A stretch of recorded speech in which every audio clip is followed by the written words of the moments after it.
नमस्कार दोस्तों। आज धनतेरस का पर्व है और मैं इसकी आप सबको हार्दिक बधाई देता हूँ। धनतेरस का पर्व केवल बर्तन या सोने चांदी को खरीदने का पर्व नहीं है, ये धन का वास्तविक अर्थ समझने का पर्व है। आज इसके दिन धन जो है केवल आपके जेब में या तिजोरी में रखी हुई चीज़ नहीं है। धन का वास्तविक अर्थ ये है कि आप सम्मान से जी सकें, आज़ादी से जी सकें, अच्छे रहन सहन कर सकें, अपने परिवार को पढ़ा सकें, लिखा सकें, बच्चों को, ये करने का पर्व है। आज धनतेरस के दिन धन का वास्तविक मूल्य समझें और धन समृद्धि का बीज पाएं। धन समृद्धि 3 सिद्धांतों पर काम करती है। जो है उसे बचाएं, यानी कि कोशिश ये करें कि कुछ ना कुछ बचाते चलें। एक कहावत है कि अगर आप एक पैसा कम गंवाते हैं तो इसका मतलब आप एक पैसा कमाते हैं। तो धन समृद्धि का पहला नियम यह है कि जो भी कमाएं उसे उसमें से बचाएं। दूसरा नियम यह है कि आप अनुशासन से नियमित रूप से बचत करें। अगर आप नियमित रूप से बचत करते हैं, अनुशासन के साथ करते हैं, तो ये भी एक समृद्धि का द्वार है। तीसरा, आज के समय में जो बहुत ही व्यवहारिक है कि आप कंपाउंडिंग पे ध्यान दें। कंपाउंडिंग यानी चक्रवृद्धि पे ध्यान दें, यानी कि आपका पैसा एक सही रफ्तार से बढ़े जिससे वो महंगाई को बीट कर सके, इन्फ्लेशन को बीट कर सके, महंगाई को मात दे सके।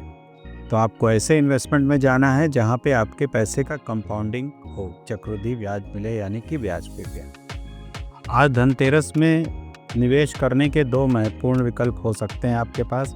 पहले तो आप सोने में निवेश कर सकते हैं, दूसरा आप SIP में निवेश कर सकते हैं। सोने में निवेश करने की सलाह मैं इसलिए दूंगा कि सोना एक स्थायी धातु है जिसका रेट या उसके अंदर जो मूल्य होता है वो घटता नहीं है, समय के साथ साथ बढ़ता है या स्थायी रहता है। लेकिन मैं यहाँ पे एक और आपको बात बताना चाहता हूँ कि सोने में निवेश उसके आजकल के मौजूदा विकल्प में आप गोल्ड में कर सकते हैं, यानी कि ऐसा गोल्ड जो ट्रेडेबल हो। फिज़िकल गोल्ड भी ले सकते हैं लेकिन बिस्किट या सिक्के की फॉर्म में। लेकिन अगर आप ये सोचते हैं कि मैं ज्वेलरी लूँ या ये चीज़ लेके मैं सोने में निवेश कर रहा हूँ, तो वो एक सार्थक विकल्प नहीं है, क्योंकि अक्सर देखा गया है कि ज्वेलरी आदमी समय आने पे बेचता नहीं। जैसे इस समय गोल्ड के भाव बहुत अच्छे चल रहे हैं, तो क्या किसी भी परिवार ने अपने पुराने रखे हुए गोल्ड को बेचा है केवल प्रॉफिट बुक करने के लिए?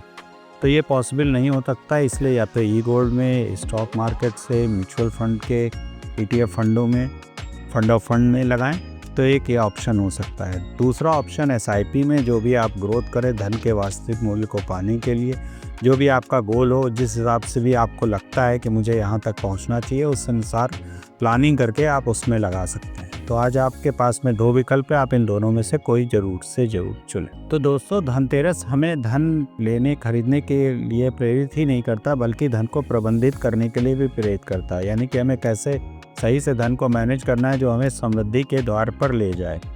अगर आप वर्तमान में जी रहे हैं और भविष्य के लिए प्लान नहीं कर रहे हैं, तो व्यक्तिगत रूप से मैं ये कहना चाहूँगा कि भविष्य में आप इस वर्तमान को ज़रूर याद करेंगे। यानी कि आजकल में आप फंस जाएंगे कि मैंने आज के वर्तमान में भविष्य की तैयारी नहीं की।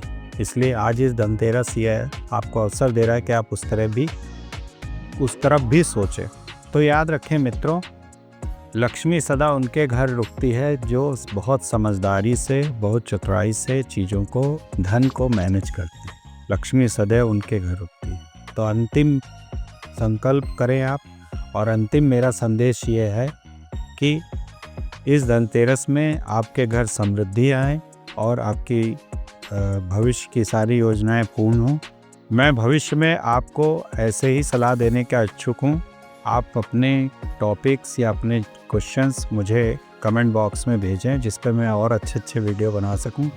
मैं ये उम्मीद भी करता हूं कि आप मेरे वीडियो को शेयर और लाइक करें। अंत में मैं आपको धनतेरस की बहुत बधाई देता हूं। धन्यवाद।